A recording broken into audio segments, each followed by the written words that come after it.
Your father was a mechanical engineer in 1972. मतलब मुझे पता है कि ये बहुत बड़ी बात है.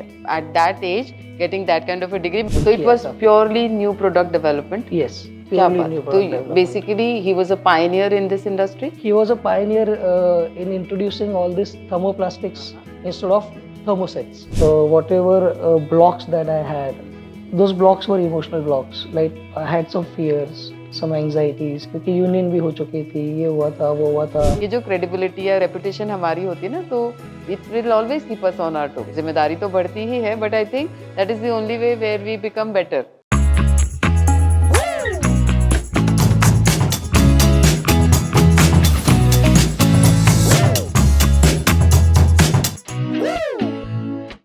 Namaste. Today we have Mr. Unmesh Gugle, Managing Director, Polychrome Engineers, on this episode of Being Candid. Polychrome Engineers is a company which is into plastic, rubber, deep draw and machined components for automotive, electrical, engineering and pharmaceutical products. And I am so very excited and looking forward to having this conversation with Unmesh. So, Namaste Unmesh. Namaste, and namaste, happy morning. Welcome to this podcast, and Thank it is you. an honor to have you there with us. Thank you so much for giving me this opportunity. क्या बात. So we'll start first with your business, your work, right? Okay. So Okay. Polychrome started in 1976, right? 1976. By your father. Yes. So abhi now you are a second generation entrepreneur. Yeah. And I'm sure it must have been a very eventful journey. तो कुछ थोड़ा सा as to how it started. और मैंने पढ़ा that your father was a mechanical engineer in 1972. Yes. मतलब मुझे पता है कि ये बहुत बड़ी बात है. तो उस समय पे इतना अच्छा, इतना professional education, I think it's a big feet in itself. Basically हमारे घर में गुगले फैमिली में एजुकेशन को काफ़ी इम्पोर्टेंस दिया गया. उनके जो बड़े भाई है वो भी COEP से इंजीनियरिंग उन्होंने पास आउट की एंड ही एनफोर्स्ड हिम कि education should be of prime importance. तो इसीलिए डैडी एक्चुअली 10th में भी वो बोर्ड में आए थे. नगर डिस्ट्रिक्ट में फर्स्ट आए थे वो. या तो और वो बाउसा फिरोदिया स्कूल से ही पास आउट हुए. और उसके बाद फिर वो इंजीनियरिंग को आ गए. COEP में भी उन्होंने मैकेनिकल इंजीनियरिंग पास आउट की. उसके बाद भी पोस्ट ग्रेजुएशन के लिए उनके बड़े भाई ने थोड़ा उनको ये किया कि you go and explore. And plastics was a very very new field that time. तो प्लास्टिक्स की जो फर्स्ट बैच है CIPET, it's Central Institute of Plastics Engineering Technology. So it's a joint program between International Plastics Association. तो वो first institute है India की और वो फर्स्ट बैच के स्टूडेंट है. ओह, क्या बात है. तो he passed out in Chennai, CIPET Chennai, Guindy. Yeah so he was a first batch student. उसके बाद फिर वो वापस पुणे आए. थोड़ा कई जगह पर उन्होंने उनका जो प्लास्टिक्स का नॉलेज है उसका एक्सपीरियंस के हिसाब से वो ट्रेनिंग और वो सब इसके लिए जा रहे थे. उस वक्त प्लास्टिक इंडस्ट्री बहुत कम थी, कुछ था ही नहीं. Almost there was very little of plastics. तो ऑटोमेटिक इलेक्ट्रिकल करके एक बहुत बड़ी कंपनी हुआ करती थी. तो भट्ट साहब उनके मैनेजिंग डायरेक्टर थे. तो उन्होंने जब डैडी को देखा, मिले और उनसे जब बात की तो ही फेल्ट कि this guy is a genius. So वो फिर उनके साथ उनको लेके ही चले गए. अच्छा. तो उनके घर में ही रह के उनकी जो इंस्टीट्यूट है, यानी it was basically Bakelite industry और वो सारा उसमें वो करते थे. सारे एमीटर्स, वोल्टमीटर्स, डिमोस्टेट. बॉम्बे में बहुत बड़ी बिल्डिंग है, रेक्टिफायर हाउस, वो सारी उनकी है. अच्छा. And he was a professor. या तो उन्होंने उस वक्त बहुत सारी डेवलपमेंट की. तो उन्होंने देखा कि this boy has a spark. तो फिर उन्होंने डैडी को वहाँ लेके गए एंड ही जो न्यू प्रोडक्ट डेवलपमेंट है वो सारा डैडी को उन्होंने तो पूरा रिसर्च बेस्ड काम में पापा को एक्सपोजर दिया. एंड दे हैड ऑफर्ड कि we will have a joint venture letter. So बस इनिशियली ये तो. अच्छा. ओके. तो वैसे करके फिर daddy went into the industry. अच्छा. So then he started Polychrome.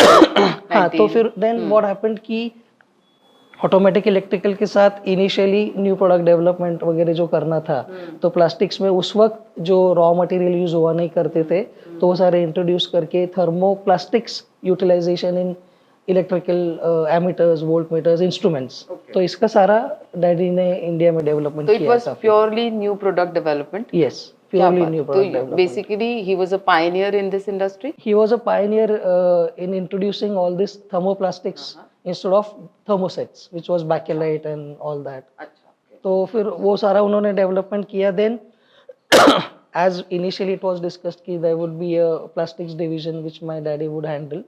तो इसीलिए फिर पॉलीक्रोम इंजीनियर्स बन गया. एंड देन ऑटोमेटिक इलेक्ट्रिकल का मेजर प्रोडक्शन लोनावाला में शिफ्ट हुआ. तो उन्होंने एक ऑलमोस्ट 10 एक फैक्ट्री शेड्स का उन्होंने प्लान किया. तो उसमें डैडी ने भी फिर 2 शेड्स का प्लानिंग करके that is why we are in Lonavala.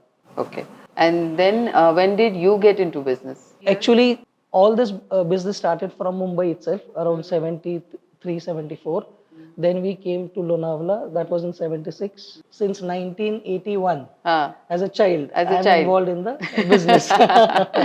Mummy बहुत सारा क्योंकि क्या होता था, डैडी को बहुत बार बाहर जाना पड़ता था. तो we were vendors. Later on, we were vendors to Tata Motors, Bajaj Auto, Philips, almost all of the known industry wherein plastics was involved. तो फिर डैडी को सारा बाहर का काम करना पड़ता था और मम्मी फिर बैक ऑफिस सारा संभालती थी. यानी फैक्ट्री मम्मी काफी संभालती थी, मैन पावर, एचआर, एडमिन, और हम लोग भी फिर वहाँ इन्वॉल्व थे. क्या बात है. तो बचपन से प्लास्टिक्स सूंगा है, everything is in my blood. Plastics is almost there. So I had never had any second thought कि मैं दूसरा कुछ करूंगा. इसी में बचपन से ऐसे कभी सोच ही नहीं आई ना, मतलब ये था कि बस यही है ऐसा. हाँ. क्योंकि आजकल की जो जनरेशन है वो तो बहुत अवेयर है कि हमें उसमें घुसना है, नहीं घुसना है. But you never had second thoughts about doing anything else? No, actually बचपन से यही किया है और वो ब्लड में है. और जिसको बोलते अंग वही नहीं पडलेलं है, तर वो बहुत ईज में था. तो व्हाई अननेसेसरीली थॉट आया नहीं, बेसिकली थॉट ही आया नहीं. So I was comfortable with whatever I am into. तो अभी now how many years into formally into business? Formally into business, yeah, 30 years. 30 years. Almost from 94 to 24. So how has been this journey of 30 years? Any major challenges जो आपको लगता है कि हाँ this was something बहुत बड़ा था और ये मैंने ओवरकम किया? अभी मैंने किया ऐसे मैं नहीं बोल सकता हूँ क्योंकि हमारा हर बिजनेस ये फैमिली बिजनेस है. ओके. वहाँ पर डैडी इन्वॉल्व है, मम्मी इन्वॉल्व है, भाई इन्वॉल्व है. अच्छा. तो इन्वॉल्व है यानी even if they are not directly participating, indirectly everything is on the dining table. ये तो है. I think that is the best learning place, especially in business families. अभी कहते हैं कि बिजनेस घर में नहीं लाओ, ये नहीं लाओ, बट मुझे ऐसे लगता है कि जो डिस्कशंस डाइनिंग टेबल पे होते हैं ना, एंड यू कैन नॉट, आप उसको वो हटा नहीं सकते हो कि नहीं करना ही नहीं है, बिकॉज वो दिमाग में है तो वो टेबल पे तो आता ही है. तो इनिशियली थोड़ा सा जब व्हेन इट्स ग्रोइंग बिजनेस है, थोड़ा टफ चल रहा है, तो फिर उस वक्त थोड़ा सा फोकस वही ज्यादा होता है. बिल्कुल बिल्कुल. तो that was happening there. Challenge में अगर मैं देखूं तो what I have when I retrospect, तो मुझे ऐसे लगा कि my daddy was a technocrat. But if you want to run a business, only technocrat is not the only requirement. Then you also need to be slightly diplomatic. You also need to be, you should have proper management skills to handle different things.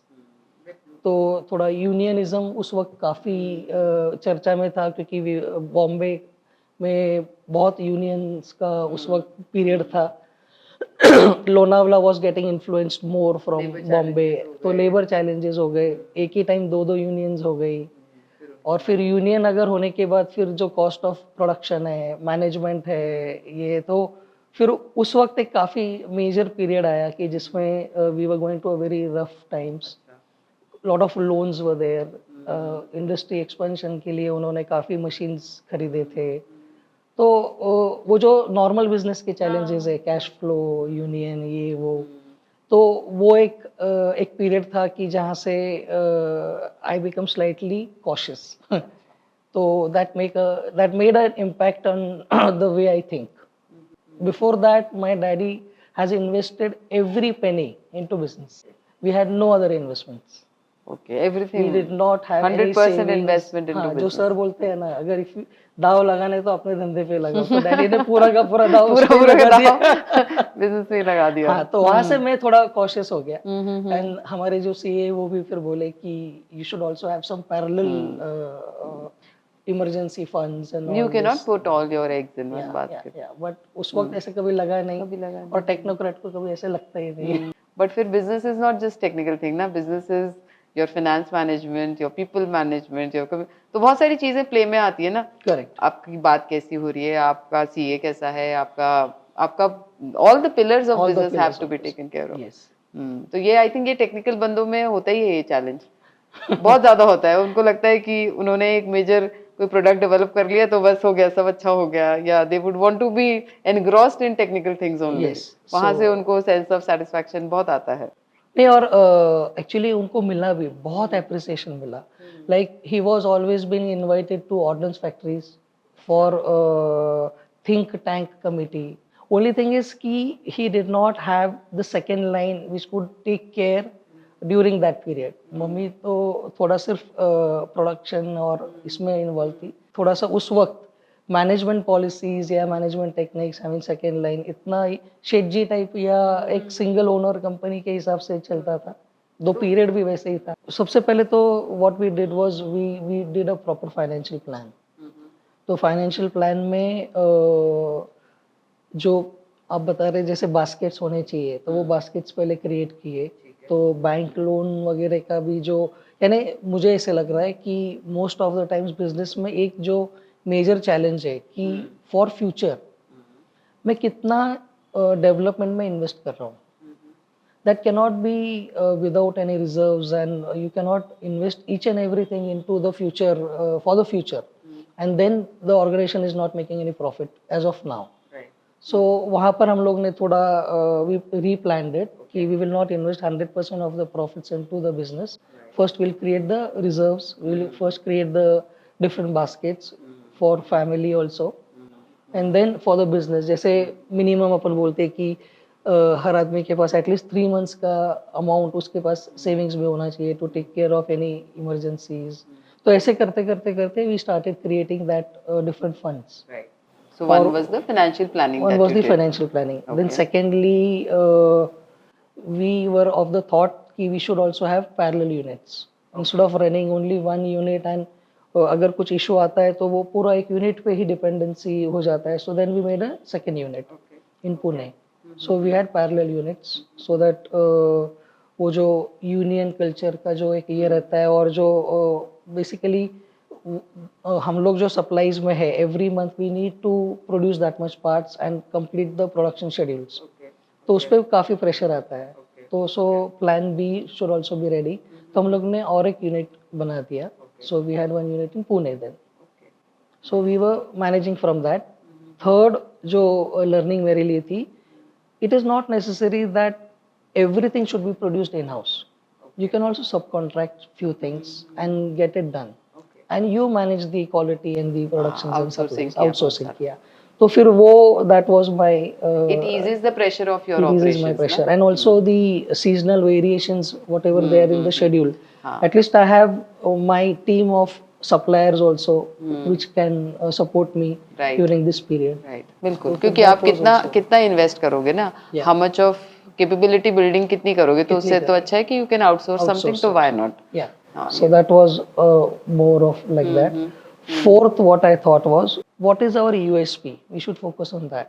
So we understood कि हमारा USP हुआ करता था कि functional parts, यानी Polychrome का अगर part है तो 100% रिलायबल पार्ट है, ये ब्लाइंडली सबको पता है। क्योंकि जो भी हम लोग इंजन कंपोनेंट्स बनाते थे, गियर बॉक्स कंपोनेंट्स बनाते थे, we were very sure about how we have design the part, what raw material is going in, and what is the process that we follow. So almost there was zero ppm rejections for any functional issues. यानी जिसको major या critical defects बोलते हैं, तो उसमें hardly there was anything, because we used to take care right from design and the raw material selection process. Then we focused on those parts कि for example मुझे bucket बनाना है या मुझे मग्गा बनाना है, तो उसमें कोई टेक्नोलॉजी हाँ, नहीं है, उसमें कुछ कोई ये नहीं है, technology नहीं तो we started forgoing all those parts, okay क्योंकि जहाँ वो पे मार्जिन्स नहीं अगर अवेलेबल है या उसमें कुछ क्रिटिकलिटी नहीं है, तो दैट इज हाँ नॉट आवर हाँ बेबी। हाँ तो फिर वी स्टार्टेड फोकसिंग ऑन हाँ कि what is critical and I can value add and I can get more profits for it. Wow So we started rather than only a volume game, we started focusing on value game. क्या बात है So almost whatever was available in the world, we could process. Wow So we used to import some materials and daddy को वो process करने के लिए जो technology चाहिए या जो नॉलेज चाहिए, तो वो डेयरिंग भी उन्होंने किया और वो हमने इस्टेब्लिश भी किया. So we were almost the pioneers in using Delrin Teflon field or polyamide Teflon field. So and lot of raw material people were very interested in talking to us and developing the products with us. Wow So that was an advantage that we could. तो अभी जो इतनी technical strength है सो अभी भी हम consciously उस पर काम करते हैं in terms of coming out with new new things और इनोवेशन अभी भी है या फिर एक होता है ना कि पापा के अंदर था वो टेक्निकल कीड़ा तो एक होता है that he was spearheading it and he was totally into it Yeah. So right now what is the scene as far as innovation और focusing on coming up with new technologies is concern वो चालू है is it a conscious thing that you are doing अभी इसमें अभी थोड़ा change क्या हुआ है कि आफ्टर दिस इनिशियल पीरियड में काफ़ी कोटा सिस्टम भी हुआ करता था प्लास्टिक्स में, और availability of raw material was very very difficult. But now on, when the markets opened up, so everything is very easily available. So now instead of focusing on the raw material part, we are focusing on the machinery part. So now presently what we are focusing on is what type of machines I am using, what is the latest technology available in the world. So I try to get those machines. We are upgrading to that. टूलिंग्स में जो नए accessories आए, hot runner systems आए, so now हमारा presently the kaizen is or method of improvement is what I can do to improve the quality and the productivity. So automations है, उसमें lot of different equipments है, so उस पे focus अभी ज़्यादा है. Yeah. And thirdly what I think is how you choose your customer. क्योंकि आपके पास रिसोर्स उतना है. जैसे मैं सर को भी देखता हूँ कि सर जो प्रोग्राम्स ले रहे हैं, he is now choosing the programmes rather than just continuing training. So similarly I am also trying to do कि I'll choose my customer. Usually I do business with choice. कि अगर मुझे वो product में अच्छा लग रहा है, वो ऑर्गेनाइजेशन के साथ मैनेजमेंट में अच्छा लग रहा है, एंड वो वेवलेंथ अगर मैच हो रही है, then I do business with those people. I do business with choice. That is such a beautiful thing that आप हो उस पोजीशन में जहाँ पर आप कह रहे हो कि I'll choose my customer. तो आई गेट इन्वॉल्व कि उसकी मशीन कैसी है, उसको कहाँ दिक्कत आती है, उसका प्रोडक्ट क्या है, उसको कहाँ दिक्कत आती है, मैचिंग कंपोनेंट्स क्या है. So I am totally involved in his process and in his products, and I'm lucky they have given me the freedom of that. और उनकी जो टीम यूएस में बैठती है, they are so confident about me, तो हर development वो मेरे साथ ही करना चाहते हैं. तो कभी कभी मैं ऐसे एग्जांपल बोलता हूँ कि फॉर एग्जांपल अभी जो हम लोग डिफेंस में सप्लाई करते हैं, अगर वो बॉम्ब है 120 mm का, तो उसका कॉस्ट ऑलमोस्ट 20,000 25,000 पर बॉम्ब है. उसमें सिर्फ एक रिंग है 5 रुपीज की, और वो 5 रुपीज की रिंग अगर अच्छी नहीं है तो वो बॉम्ब फेल हो जाता है. अच्छा, तो उनके लिए वो 5 रुपीज कितना इंपॉर्टेंट है. हाँ, तो इसीलिए वो सप्लायर भी वैसे सिलेक्ट करते हैं कि भाई वो 5 रुपीज का है मुझे मालूम है, लेकिन वो पॉलीगोन से आना चाहिए. क्रिटिकल है वो, क्रिटिकल है वो, critical component, it's a critical component. So वैसे एडवांटेज मुझे बहुत मिल जाते हैं. क्या बात. I think that is what you have built over so many years, that credibility that you are going to deliver whenever you are I think ये जो रिस्पांसिबिलिटी बनती है ना, ये जो क्रेडिबिलिटी या रेपुटेशन हमारी होती है ना, तो it will always keep us on our toes. Yes. जिम्मेदारी तो बढ़ती ही है, but I think that is the only way where we become better. Yes. तो मनीष कहते हैं ना बहुत बार कि अगर कोई आपको देख रहा है, आपसे अपेक्षा रख रहा है, तो it is good for you because आप उस प्रोसेस में अच्छे ही बनने वाले हो. You have no scope to be loose on yourself or to be easy on yourself. And I think that's a great thing that you have achieved over so many years. अभी बच्चे आ गए हैं, Neil has entered into business. So both it's- have entered. both have Nikunj entered. Neil and entered. Nikunj both have entered. And Nikunj is in Varad, right? Yeah. So you started another company Yes. where Nikunj is there and Neil is entered into Polychrome. So how is it like now, the second generation coming in? Conflicts बढ़ गए हैं या फिर क्या होता है? मतलब बहुत सारे डायनेमिक्स चेंज होते हैं. ये तो हमें सभी को पता है. They bring with them a lot of energy, a lot of new ideas, but then they do not have that kind of an experience. So how do you balance that enthusiasm with experience? तो कैसा है? Some you would like to throw some light on that. The transformation from my daddy to me was very very smooth. तो वो क्यों हुआ, मुझे ऐसे लग रहा है कि बचपन से we were staying in the factory. जब भी हम कोई भी पुणे में कुछ काम के लिए जा रहे तो डैडी यानी कुछ फंक्शन के लिए भी जा रहे तो डैडी कुछ 10 मिनट का काम रखते ही थे. बजाज में जाना है 10 मिनट, फोर्स मोटर में 10 मिनट जाना है, तो वहाँ पार्किंग में बहुत टाइम स्पेंड किया है. पापा काम कर रहे हैं, हाँ, wait कर पापा रहे हैं. काम कर रहे हैं, हम सब नीचे वेट कर रहे हैं. हाँ. और कई बार नहीं, बहुत बार जब भी कोई कस्टमर फैक्ट्री में आता था तो he was always being invited for lunch inside the home. ठीक है. तो ऑलमोस्ट बचपन से everyone knows me okay and we know them. Induction बहुत बचपन से शुरू हो इंडक्शन से गया. बचपन से शुरू हो गया. तो वो एक फैमिली बॉन्डिंग जैसे हर कस्टमर्स के साथ हुआ है. ठीक है. बिकॉज अभी तो people don't know where I stay, what is happening, what is my family. Okay. But that time every detail was known to my customer also and we were knowing about the customer. हाँ. तो वो bond बहुत अलग था. ठीक है. तो आज भी जब भी मैं कहीं जाता हूँ तो पापा कैसे, आज भी वो सब्जी बन रही है क्या, मुझे मम्मी की वो सब्जी भी याद आ रही है. तो ये जो पर्सनल टच है ना वो बहुत अलग था and that was a very value adding culture. तो मुझे ऐसे लग रहा है कि तो वो कल्चर कंटिन्यू हुआ आगे और धीरे धीरे कब मैं ड्राइवर सीट पे बैठ गया और डैडी ने मुझे सीट दे दी वो पता ही नहीं चला. ना कस्टमर को पता चला, ना हमको पता चला, ना किसी को पता. एकदम स्मूथ हो गया. एंड जैसे आज this concept has come, core value, core purpose, those words were not there. But when I see back almost 45-50 years, all this was being practiced, being lived. यानी मम्मी के जो उसूल थे वो उसूल शॉप फ्लोर पे थे, डैडी के जो उसूल थे वो शॉप फ्लोर पे थे, फैमिली में थे. तो फिर वही मेरे आज भी कोर वैल्यूज है. क्या बात है. हाँ, शब्द अभी मिले, शब्द अभी लेकिन मिले, आप जी तो हाँ, तब जी तो तब तब से से रहे थे. हाँ, दिस इज सो ब्यूटीफुल. और आप उसी कल्चर में थे ना, तो वो अंदर है आपके. एंड आई थिंक फिर वो मुश्किल ही नहीं होता. मुश्किल ही नहीं हुआ. क्या और वो बात है. ऐसा कभी लगा ही नहीं कि नाउ ये लाना है या ये ट्रांसफॉर्मेशन है, क्योंकि बेसिक फाउंडेशन बहुत अच्छा रहा.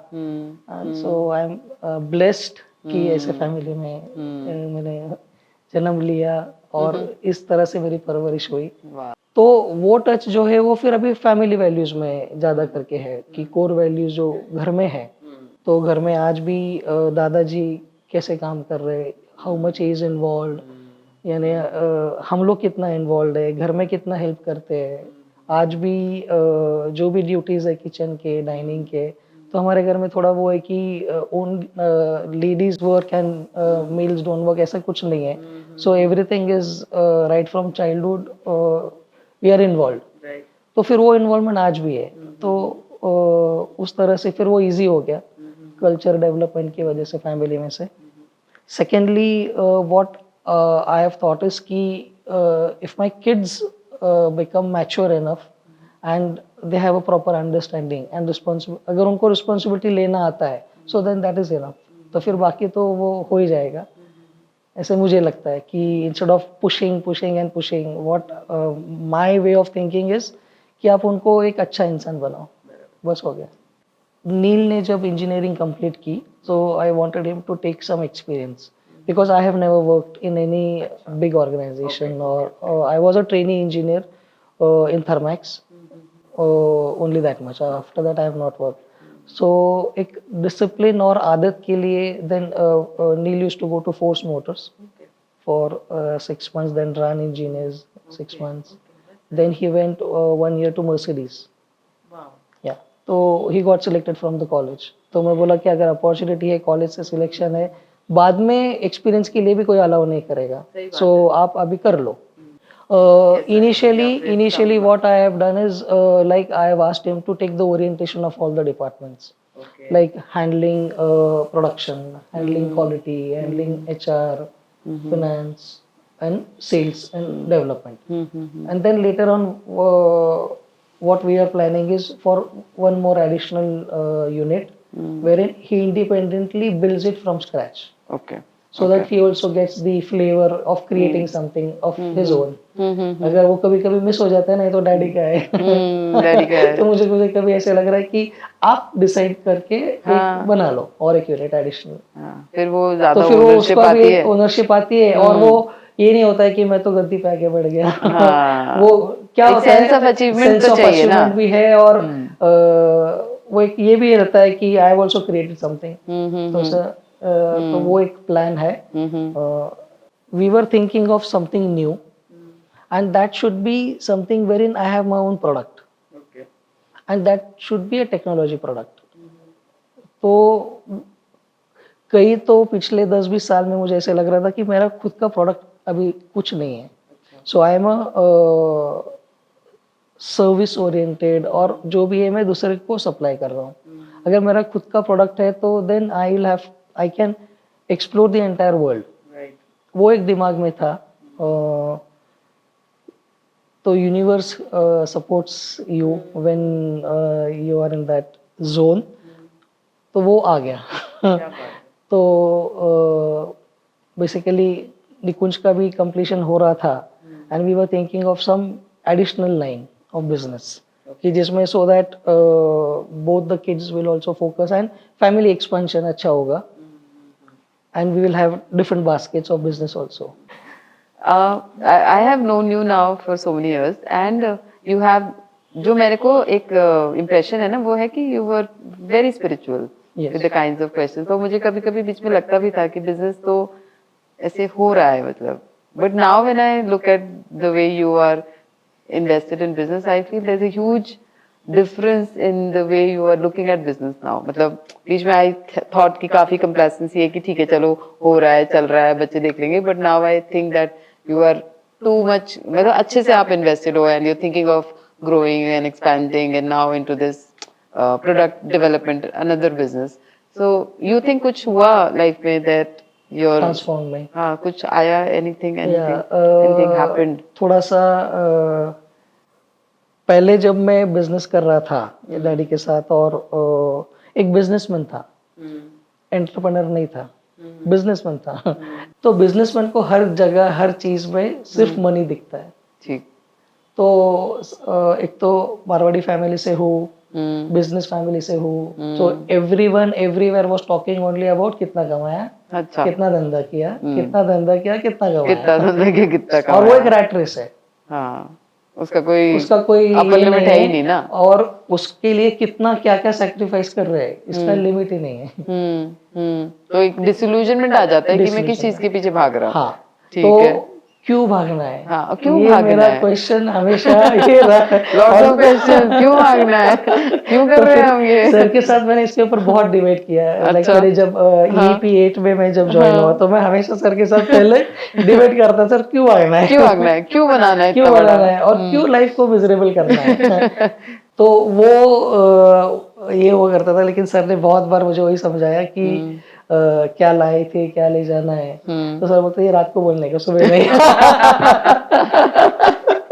क्या लेके आए थे, क्या लेके जाओगे, ये रात को बोलने का, सुबह नहीं. सही बात. हाँ. तो बहुत, यानी मेरी जो अंदर की लड़ाई है ना, उसके लिए मुझे MG सर का बहुत हेल्प हुआ. अच्छा. और मेरे और एक गुरु है प्रदीप पवार सर. अच्छा. उनका मुझे बहुत हेल्प हुआ. अच्छा. तो दैट ट्रांसफॉर्म मी, क्योंकि मुझे see I was a person who was very inquisitive. Yeah, lots of questions always. क्यों कर रहे हैं, क्यों ये इतना भाग रहा है, क्यों ये इतना झगड़ा कर रहा है, और अगर आप लोग इतना डोनेशन कर रहे तो आप आपके आदमी को क्यों नहीं दे रहे हो. बहुत सवाल आते थे, बहुत सवाल आते थे. सो maybe because of the DNA or because of the experience that I had right from my childhood. So I was living, but I did not have any clarity whether I'm right or wrong. ठीक बात. मुझे मेरे सबसे प्यारे author है रिकार्डो सेबलर. 7 Day Weekend is the book. अच्छा, okay. 7 Day Weekend. It has always influenced me. Why not like this? अच्छा, okay. तो इसीलिए मेरी सोच जो नॉर्मल मैनेजमेंट की उसके एकदम अपोजिट हुआ करती थी.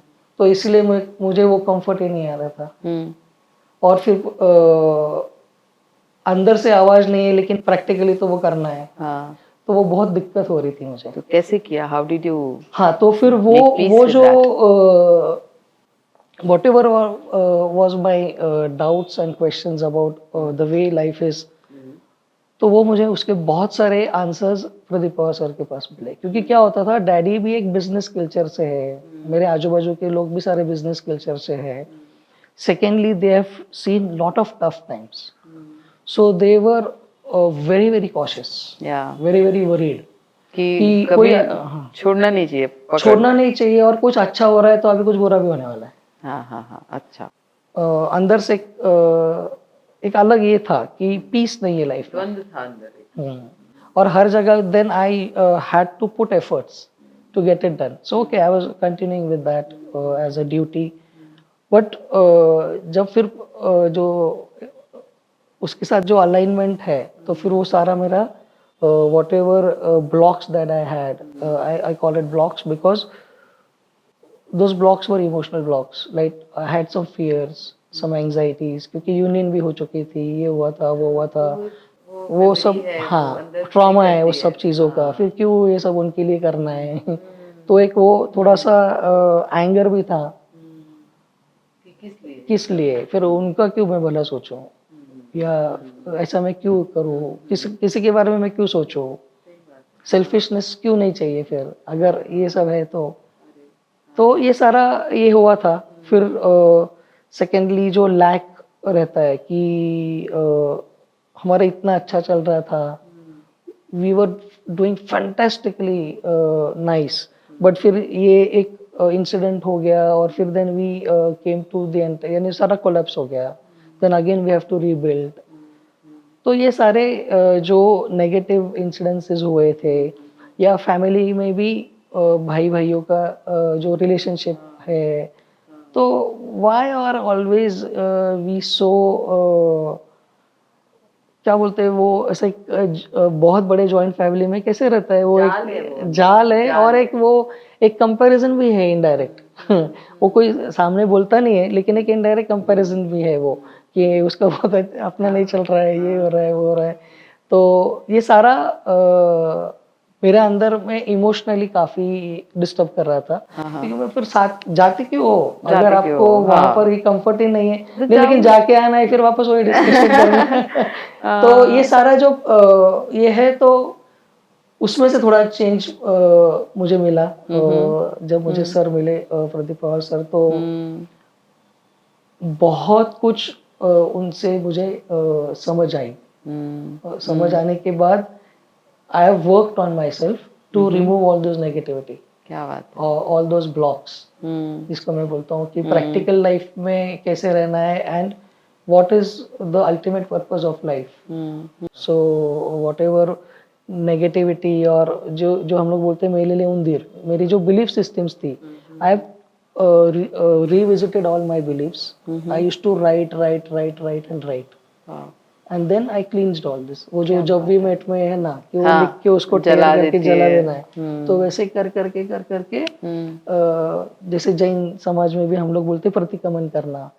तो क्या आज मेरे से गलती हुई है, या what how was the day, तो वैसे करके वो मुझे क्लींजिंग हो गया. ऐसे मुझे लग रहा है कि then I became very light, which I was very heavy earlier. तो उसके बाद फिर जब ये सब प्रोसेसेस हो रहे थे, तो first I was doing business, but mindfulness and वो जो बोलते हैं ना, I was not in now, but whenever I do it now, I am in now. Consciousness है, माइंडफुलनेस है, and I am fully 100% there. क्या बात है. तो ये सीखने से बहुत सारा स्ट्रेस चला गया. अभी कैसा लगता है being an entrepreneur, being at the top of helm of affairs? अभी भी सब कुछ है, मुझे लगता है बिजनेस अभी और भी बढ़ गया है, जिम्मेदारियां भी और बढ़ गई हैं, फादर इन लॉ भी बन गए हैं। एक होता है ना, आप मेच्योर तो हो ही रहे, जैसे जैसे आप मेच्योर हो रहे वैसे वैसे जिम्मेदारी बढ़ रही है। काम भले ही कम हो गया बट जिम्मेदारी तो बढ़ती ही है। तो अभी कैसा लगता है? How do you feel, how do you look at business now?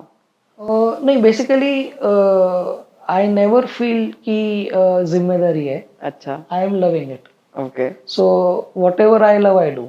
हम्म, तो मुझे ऐसा लग रहा है कि बेसिकली एफर्टलेस लाइफ है. Okay. So I have never taken it as a duty or as a uh, जैसे बोलते हैं कि I love what I do. Okay, तो अगर जो मैं कर रहा हूँ तो उसको मैं प्यार भी करता हूँ, हाँ हाँ हाँ, नहीं तो फिर मैं नहीं करता हूँ. क्या बात है। आई थिंक ये बिजनेस के लिए कितना अच्छा है ना कि इट इज एक अलग रूप से हम जब देखने लगते हैं ना उस चीज को, तो फिर बहुत सारी चीजें हो जाती हैं। सो वो जो पर्सपेक्टिव है हाँ, that has changed. that has So changed. that was the most important thing कि वो हाँ। पर्सपेक्टिव जब चेंज करना था अरे वाह, वो हो गया. क्या so I am lucky and blessed कि वो पर्सपेक्टिव चेंज होके वही लाइफ में नाउ आई एम एंजॉयिंग. क्या बात है। I have seen you doing a lot of programmes सब तरह के, और अभी भी मैं सुनती रहती हूँ कि ये वाला प्रोग्राम, वो वाला प्रोग्राम। तो कहाँ से आती है इतनी yearning to constantly be on that pursuit of knowledge? मतलब is there something which drives you, या फिर क्या? बेसिकली अभी this used to happen when I was not stable. अच्छा, But once I have become stable, I have only 3 places where I go. Okay, My go-to places. अच्छा, Yeah. So one is Chrysalis. The second is Pradeep Awarsa, और एक organization है जहाँ पर I don't know what has happened and how I like, for example, जैसे अभी मैं Chrysalis में join हुआ, हाँ, तो none of the sales team had approached me. Okay, मुझे यूनिवर्स ने सर के सामने लाया. हाँ, हाँ, अरे प्रदीप पवार सर का भी वैसा ही है कि यूनिवर्स ने वहां मुझे लेके आया. लेके गया। जैसे मुझे गणेश सर मिले, एमजी सर मिले. So there are so many people, they were They just appeared in your life. So all these are miracles. So I believe in miracles. क्या बात है, this is so beautiful. This is, I think ये कितना अच्छा approach है ना to look at life, that हमको कभी कभी लगता है कि हमारी वजह से हो रहा है, हमारे एफर्ट से हो रहा है, बट आई थिंक वो चीजें होनी होती हैं। तो अगर उस पर विश्वास हो जाता है ना, तो you suddenly feel that you are a blessing. You feel so blessed Yeah. that this has happened in your life. This has come into your life. These many people are there in your life, and not always you are the person who is responsible for it. बहुत सारी चीजें हो जाती हैं किसी भी तरह से। बहुत बढ़िया। This has been a beautiful discussion with you. Yes. And I'm sure जो भी सुनेगा वो बहुत कुछ लेके जाएगा. And I feel so blessed that you are there in our lives. And we met and you have contributed so much to our happiness, to our moments of joy. And I think that is what you are. You've always added on to wherever you go. So thank you so much for being here. And I wish you all the very best in the second innings of your life. Yes, thank you so much, and thank you to you and sir. मैं तो sir को angel ही बुलाता हूँ. He is my angel. You are also my angel. नहीं, मुझे कभी कभी ऐसे लगता है कि I don't know what the universe wants from me, लेकिन जब आपके और सर की बात आती है तो मालूम नहीं अंदर कुछ हो जाता है. दिल से दिल का रिश्ता है हमारा, Yes. है ना? और भगवान करे बना रहे ऐसे ही। Yeah. Yes, Sure. Thank you so much. Thank you.